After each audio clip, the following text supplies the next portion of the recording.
다시 한번 부흥을 주소서. 사도행전 4장 23절로부터 37절까지입니다. 같이 읽어갑니다.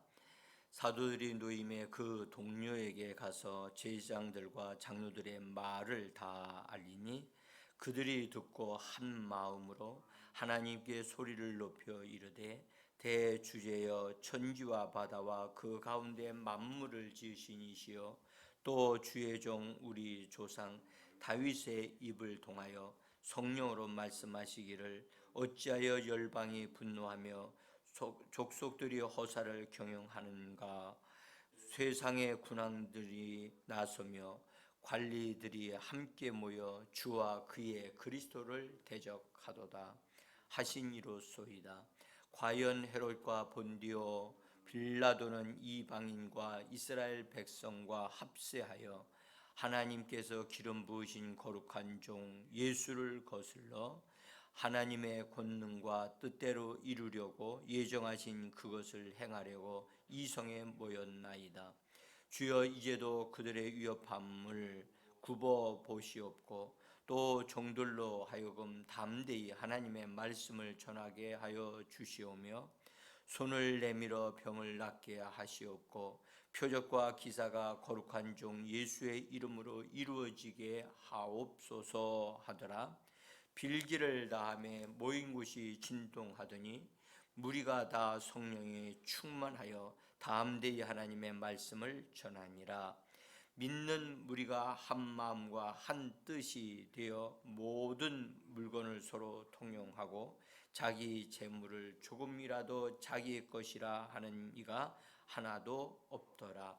사도들이 큰 권능으로 주 예수의 부활을 증언하니 무리가 큰 은혜를 받아 그 중에 가난한 사람이 없으니 이는 밭과 집 있는 자는 팔아 그 판 것의 값을 가져다가 사도들의 발 앞에 두매 그들이 각 사람의 필요를 따라 나누어 줌이라.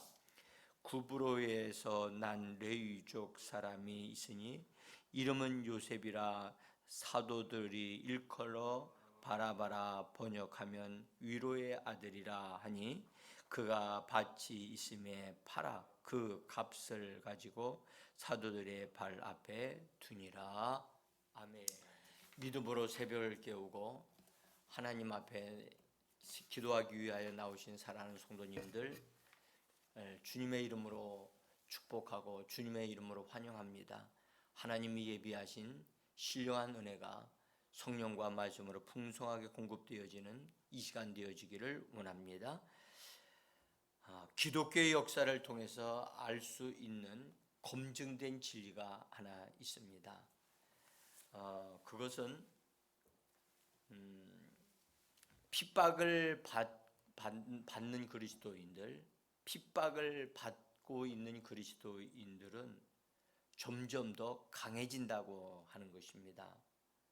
그래서 오히려 더 강해져서 순교하기를 주저하지 않는다는 것입니다. 그런데 모든 면에서 편안하고 배부르고 모든 것이 다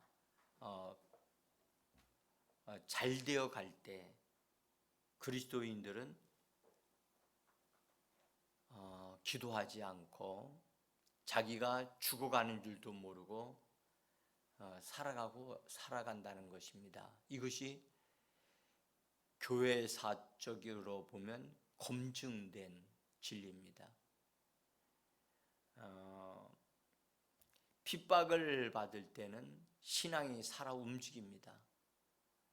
그런데 편안하고 또 모든 것이 다 예수 믿는 자들에게 잘 되어 가는 것 같이 편안하게 되어질 때는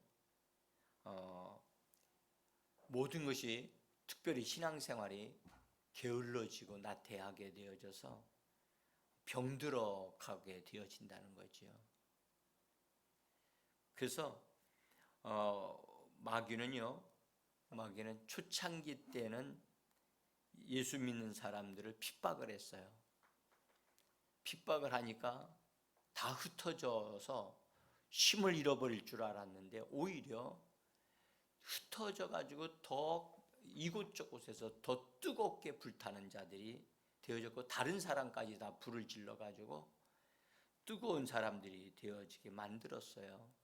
심지어 그들을 잡아 죽이면 사그러질 것이라고 생각했지만 잡아 죽이고 하니까 오히려 그걸 바라보고 더 믿음을 불태우는 자들이 더 일어났다는 사실입니다.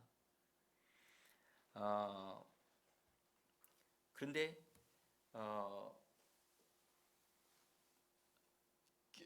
예수 믿는 자들이 불편하지 않게, 또 편안하게, 부족하지 않게, 모든 것을 다 족하게 만들어 주니까 기도하지 않더라는 거죠. 전도하지 않고 자기 배만 불리다가 결국 신앙이 몰락하게 되어지는 그런 일들이 벌어지도록 원수 마귀가 그렇게 해왔다는 것입니다. 우리나라도 예외는 아닙니다. 우리나라가 외국으로부터 복음이 들어올 때요, 복음 전하는 외국 사람들을 거절하고 대원군이 쇄국 정책을 펴면서 거절했지요. 근데 하나님은 그 순교자들이 나오는 과정 속에서 어쨌든 우리나라가 복음을 받아들이게 되어졌고, 그래서 그때 어려운 환경이었지만 우리나라에 복음이 들어와서 가난했던 우리나라가 부유한 나라로 지금 변화되어져 가고 있습니다. 그런데 놀라운 사실은 신앙은 점점점 더 약화되어 가고 있다는 사실이 너무 안타까운 것이요. 성경에 7 교회에 대해서 하나님의 이렇게 대표적으로 뽑아서 기록한 요한계시록의 2장으로부터 3장에 7 교회가 나옵니다. 그 중에서 여러분들 가장 심각한 교회가 어떤 교회인가? 각각 교회들이 시대적인 배경을 다 가지고 있습니다만은 어떤 가장 많이 어려움이 있는 교회라고 한다면 맨 마지막에 있는 라오디게아 교회입니다. 라오디게아 교회는 스스로 그렇게 생각하고 말을 합니다. 거기 계시록 3장 17절에 보면 그 교회가 말하기를, 그 성도들이 말하기를, 나는 부자라 부요하여 부족한 것이 없다 라고 말을 한다는 거예요. 그런데 우리 주님은 뭐라고 말씀하시느냐 하면, 내 곤고한 것과 가련한 것과 가난한 것과 눈먼 것과 벌거벗은 것을 알지 못하는도다. 정말로 가장 7 교회 가운데 가장 안 좋은 상태의 모습을 보이고 있는 것이 바로 라오디게아 교회라고 볼 수가 있습니다. 그래서요, 여러분들, 우리 그리스도인들에게는요, 적절하게 부족함이 있어야 돼요. 그래야 하나님을 찾아요.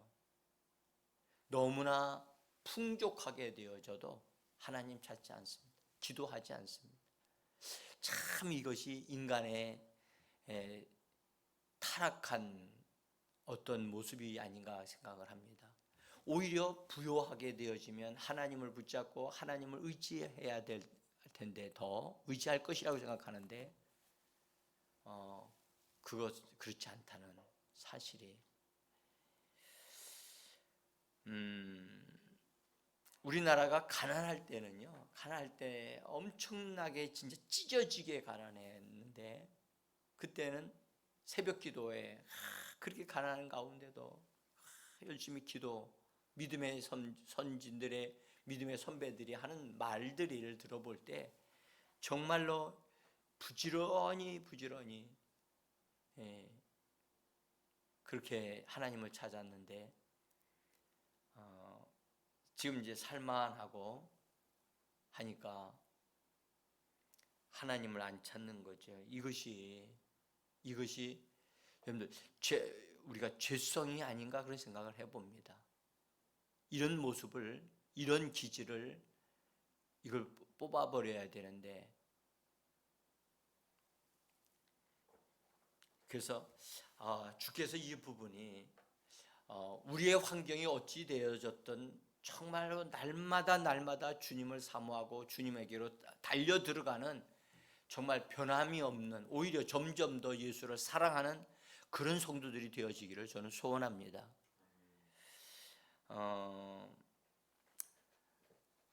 오늘 본문에 있는 말씀은 사도들이 예수를 전하고 그 예수를 전한 그것으로 기적이 일어난 그것으로 인하여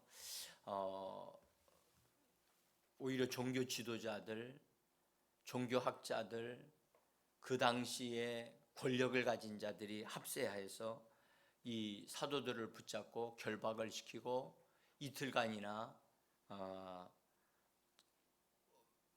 자유를 빼앗고 어려움을 주었던 일들이 있었어요. 그런데 사도들은 그 일들을 당하면서 그들의 믿음을 절대 굴복시키지 않았어요. 이미 우리가 보았습니다만은 오히려 그들은 그 사람들이 기회를 줄 때마다 분명한 복음을 전했어요. 너희들이 죽인 예수를 하나님이 살려내셔서 지금 이와 같은 이런 어려움, 이런 사람들을 치유하시고 구원하시는 분은 바로 나사렛 예수시다 라고 하는 사실을 그들에게 정확하게 전달하고 선포하는 그런 기회로 삼았지요. 그래서 그들이 어려움을 줄 때 말로 어려움을 주고 너희는 나가서 예수의 이름으로 더 이상 아무것도 하지 마라, 복음 전하지 마라 라고 위협을 하고 억압을 했습니다. 그러나 사도들은 말을 했습니다. 우리가 하나님 앞에서 너희들의 말을 듣는 것이 옳겠느냐, 하나님의 말씀을 듣는 것이 옳겠느냐 라고 말하면서 하나님 앞에 있는 자기 자신들이라는 사실을 사람들에게 보여주면서 절대로 그들의 위협에 무릎을 꿇지 않았어요. 그러고 나니까 종교 지도자들이 이 사람들을 어떻게 할 수가 없으니까 밖으로 나가라 라고 내보낸 상태에서 오늘 그 사도들이 나와서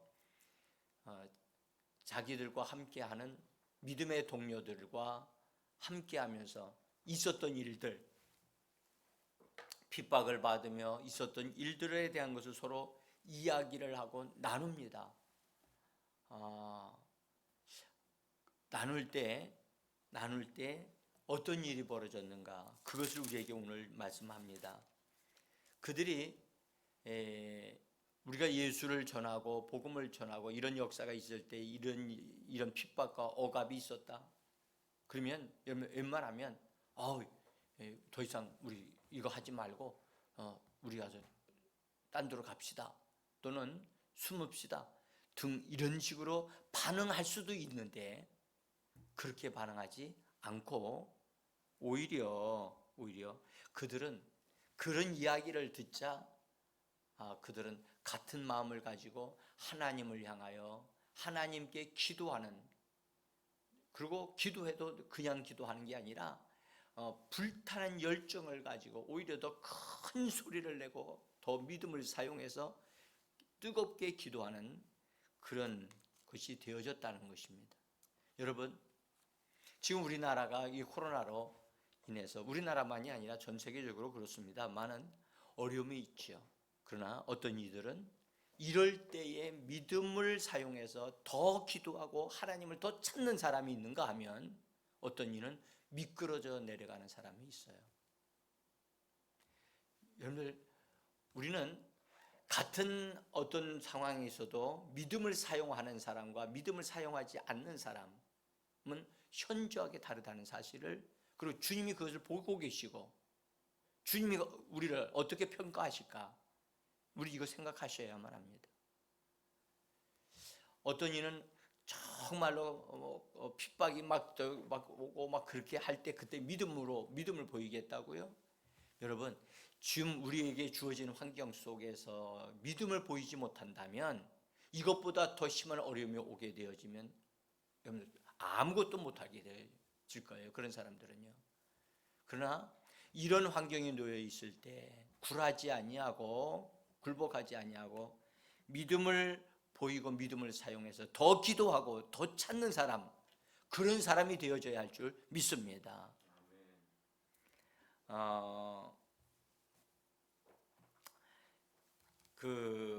베드로가 이런 고난을 겪은 사람이고 또 경험한 사람으로서 그는 베드로전서에서 우리에게 하나님의 말씀을 써 보낼 때에 고난을 받게 되어질 때, 주님을 위해서 고난을 받게 되어질 때 오히려 즐거워하고 고난을 받는 것에 동참하는 자들이 되어지라고 그렇게 권고를 합니다.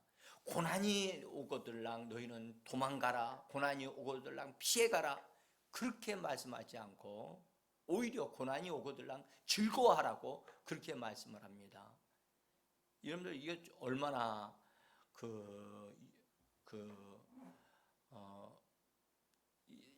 좀 반대되어지는 모습으로 그 말씀을 우리에게 하고 있습니까? 그러니까 저기 보겠습니다. 베드로전서 4장 13절인데요. 오히려 너희가 그리스도의 고난에 참여하는 것으로 즐거워하라. 14절에 보면 너희가 그리스도의 이름으로 치욕을 당하면 복이 있는 자로다. 영광의 영 곧 하나님의 영이 너희 위에 계심이라. 그렇게 말씀하셨어요. 여러분, 그리스도의 고난에 오거들랑, 주님 때문에 고난을 받거들랑 너희는 즐거워하라. 심지어 욕을 당하거나 치욕을 당하게 되어지면 복 있는 자라고까지 말씀하세요. 많은 사람들이 고난을 피하여 고난이 없는 자가 되어지는 길로 선택하여 갈 수 있습니다. 그런 사람은 정말 복이 없는 사람입니다. 이 코로나 상황을 맞이했을 때 믿음을 사용해서 믿음으로 하나님 앞에 나와서 기도하고 예배하는 자가 되어지는 사람들은 주님 앞에 주님이 보실 때 이기는 자가 되어질 것입니다. 그러나 예배하지 않고 자기 편의를 생각하고 지금 현재 국가에서 얘기하는 그렇게 해서 그런 말들 때문에 신앙생활 하지 아니하는 자, 여러분들 그런 사람은 성경적으로 말씀하기를 지는 자라고 말씀을 하셨어요. 그래서 오늘은 여기 말씀하기를 그리스도의 이름으로 어려움을 고난을 받게 되어질 때 영광의 영이 그들 위에 있다는 거예요. 그래서 영광에 참여하는 자들이 되어지도록 하나님이 이끌어 가신다. 사랑하는 성도 여러분, 고난은 우리를 더 단련하고 또 우리를 더 강한 자가 만드는 그런 도구가 되어지게 만들어야지, 고난이 우리를 무력화시키는 그런 무기가 되어지게 만들면 안 됩니다. 존 버년이라고 하는 분인, 여러분들 잘 아시죠? 존 버년이 철로 역정이라고 하는 책을 썼지요. 그 책은요, 편안하게 서재에 앉아서 쓴 책이 아닙니다. 그 책은 감옥에서 기록되어진 책입니다. 그런데 이 존 버년이 그때 당시에 복음을 전하는 사람은 이러이러한 자격을 가져야만 한다라고 하는 그런 것을 두고 있었어요. 근데 버년은 그 당시에 그런 자격을 가지지 않고 다만 예수의 그 뜨거운 성령의 역사가 막 그들에게 그 속에서 일어났기 때문에 견딜 수 없어 뛰쳐나가서 길거리에서 복음을 막 전했던 거예요. 그러다가 붙잡혔어요. 그래서 형을 받았어요. 그래서 그는 감옥 생활을 하게 되어졌습니다. 감옥 생활을 하면서도 그는 그렇게 말했어요. 내가 여기서 다시 나간다 하더라도 나는 다시 복음을 전할 것이다. 다시 감옥에 들어온다 할지라도 나는 다시 복음을 전할 것이다. 그리고 정말 주님을 사랑하는 자로서 그렇게 감옥에서도 기도하다가 영감을 받아서 구도자의 길, 그래서 그 철로 역정을 하나님이 주신 그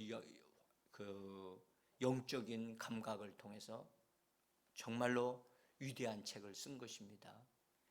고난 당할 때 하나님이 더 큰 것을 더 부어주시는 거죠. 그래서 영광의 영이 존 버년에게 함께하여 하나님의 축복된 일들을 더 이루게 되어진 것입니다. 그래서 사랑하는 성도 여러분, 우리가 지금 비록 환경이 어려울 때요, 여러분들, 우리는 선택해야만 합니다. 선택하되 어떤 걸 선택해야만 합니까? 이 어려움에 직면해서 내가 이것을 믿음으로 돌파하겠다 하고 더 강한 그런 모습으로 우리 자신을 세우고 그 편을 선택해야 됩니다. 그러나 만약에 어려움이 있으니까 이 어려움 지나간 다음에 내가 그 다음에 잘해 보겠다 해서 어려움 당하는 것을 두려워하여 그 다음에 포기하거나 도망치게 되어진다면 여러분 잘못된 것을 선택하는 것입니다. 우리는요, 여러분, 우리는 죽기까지, 주님을 위해서 죽기까지 우리가 이 땅에서 삶을 살기로 결단한 자들인데 머뭇될 필요 없습니다. 담대하게 주님이 더 기뻐하시는 편을 선택하는 그런 은혜의 사람들이 되기를 간절히 원합니다. 오늘 여기에 있는 이 핍박을 받고 이긴 자들, 이 사도들을 통하여 사도들이 그 이긴 다음에 함께 그들이 모여서 뜨겁게 기도할 때 우리가 그 기도를 우리가 좀 배워야 할 필요가 있습니다. 그들이 모여서 단지 하나님 아버지 이런 식으로 하나님을 부르지 아니하고 오늘 성경은 이렇게 기록하고 있습니다. 대주제여라고 하는 이름을 부르면서 천지와 바다와 그 가운데 만물을 지으신 이신 하나님을 그렇게 부릅니다. 이 대주제여, 이런 말로 여러분들 기록된 것이 그리 많지 않습니다. 이 대주제라고 하는 단어는요, 소유자라고 하는 뜻이에요. 또는 절대 주권자라는 뜻이에요.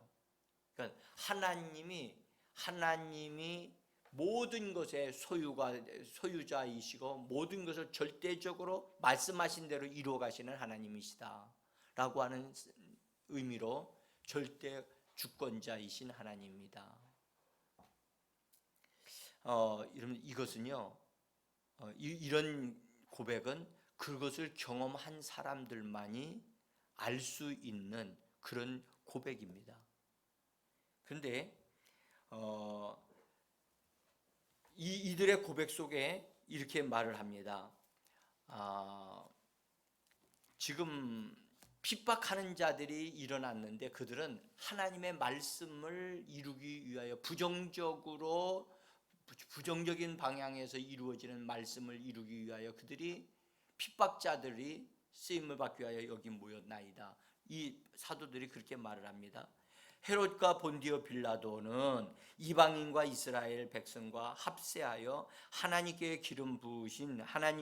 기름 부으신 거룩한 종 예수를 거슬려 그래서 십자가에 못 박게 하기 위하여 그들이 일어나서 쓰임 받았다 하는 얘기를 지금 하고 있고, 또한 예수의 종들인 지금 사도들을 핍박하기 위하여 지금 이 사람들이 지금 일어나서 사도들을 핍박하고 또 앞으로도 이들이 그런 일을 할 것이기 때문에 그들이 지금 여기에 모여 있나이다 라고 하는 말을 하고 있습니다.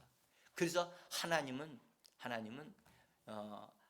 말씀하신 것이 반드시 이루어지게 하시는 하나님인데, 어떤 믿지 아니하는 무리들은 하나님의 말씀이 부정적으로 이루어지는 부분에 쓰임 받는 자들이 있는가 하면, 하나님의 말씀에 순종하여 행하는 자들은, 그들은 하나님의 긍정적인 부분에서 핍박을 받을지라도 하나님의 말씀대로 이루어지는 역사가 일어나게 하시는 그런 역사를 하나님이 행하신다.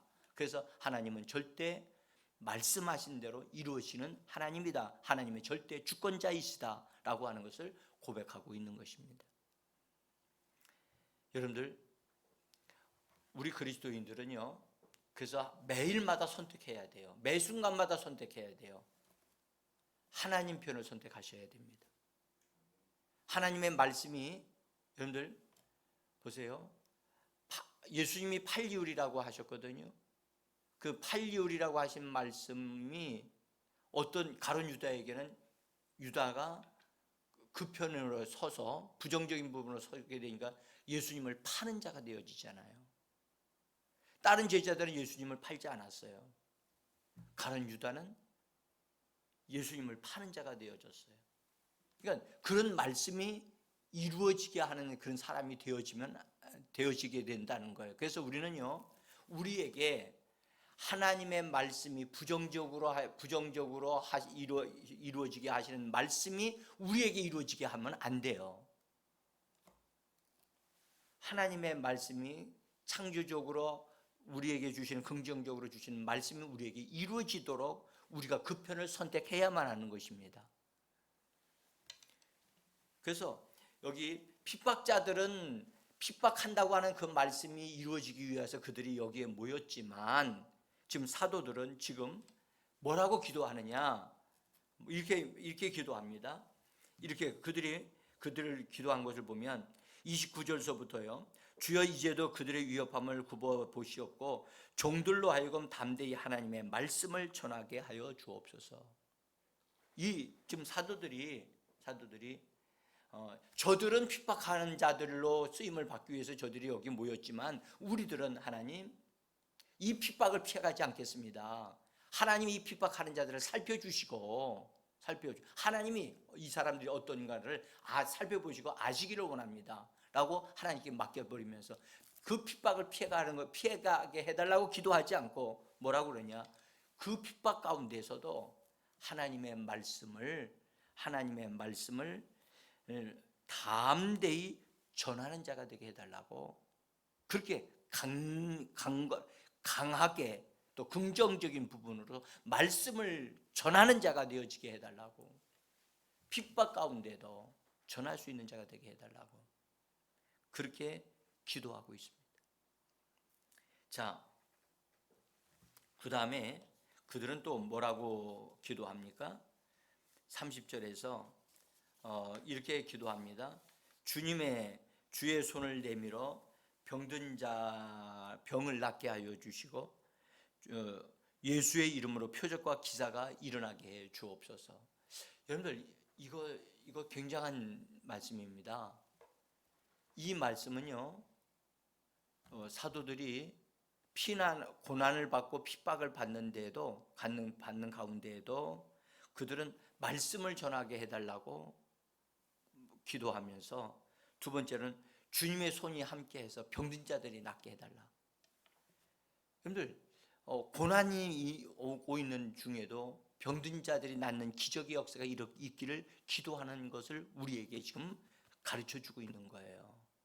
그 다음에 예수의 이름으로 표적과 기사가 일어나도록 우리는 정말로 기도해야 한다는 겁니다.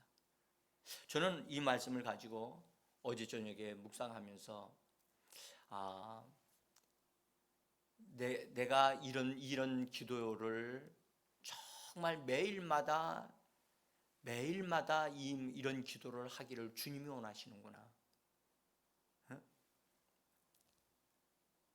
우리가 지금 현재 환경적으로 본다면 막 외부에서 막 핍박을 막 오고 그런 건 아니지요. 정말로 주님의 손이 함께 하심으로 병든 자들이 치유되어지는 역사가 있기를 교회가 계속해서 기도해야 되겠고, 예수의 이름으로 표적과 기사가 계속해서 일어나는 그런 교회가 되어지도록 기도를 멈추지 말아야 되겠구나 하는 생각을 어저께 깨닫고 기도하기 시작했습니다. 여러분, 이 기도는요, 그 전에 오순절에 있었던 기도와 전혀 다른 기도예요. 오순절에는 이런 기도하지 않았어요. 핍박을 받은 다음에 핍박을 통과하고 나서 그들이 오히려 더 강한 기도를 하게 되어진 거예요. 그래서 이 기도를 한 다음에 하나님의 반응이 나타난 게 있어요. 오늘 31절에서 이렇게 말씀합니다. 빌기를 다음에 모인 곳이 진동하더니 우리가 다 성령이 충만하여 담대히 하나님의 말씀을 전했다. 여러분들, 어떤 역사가 일어났냐? 모인 그 장소가 진동했다는 거예요. 오순절날 다락방에서 기도했을 때 성령이 충만하게 일어나고 방언이 막 터져 나올 때도 그 집이 흔들렸다는 말씀이 없어요. 그 지역에 하나님의 강력한 지진이 일어났다, 그런 말씀이 없어요. 그런데 여기에서는 그 지역이 그 모인 곳이 진동을 했다고. 진동이 뭡니까? 여러분들, 움직였다는 거예요. 그들의 기도에 하나님이 반응하신 것이 하나님의 임재하시는 능력이 그 전보다 더 강하게 임한 거예요. 여러분들, 핍박 중에 하나님의 영광의 영이 함께 한다고 그랬습니다. 여기가 바로 그런 모습이라고 생각해요. 그래서 모인 곳이 진동하더니 그들이 다 성령의 충만함을 받고 강한 자들이 되어져서 담대하게 핍박을, 세상의 권력에 굴복하지 아니하고 오히려 더 담대하게 하나님의 말씀을 전하는 자들이 되어졌다고 성경은 말씀합니다. 오늘도 여러분들, 우리도 이런 기도를 배우기를 원합니다. 이 말씀을 묵상하시고 함께 기도하셔서 이 시대에 성령의 충만한 자, 정말 우리가 있는 곳이 하나님의 은혜와 능력으로 진동케 하는 하나님의 사람들 되어지기를 예수 이름으로 축복합니다. 우리 같이 이 말씀을, 여기까지만 있는 말씀을 우리 같이 상고하면서 우리 함께 기도하겠습니다.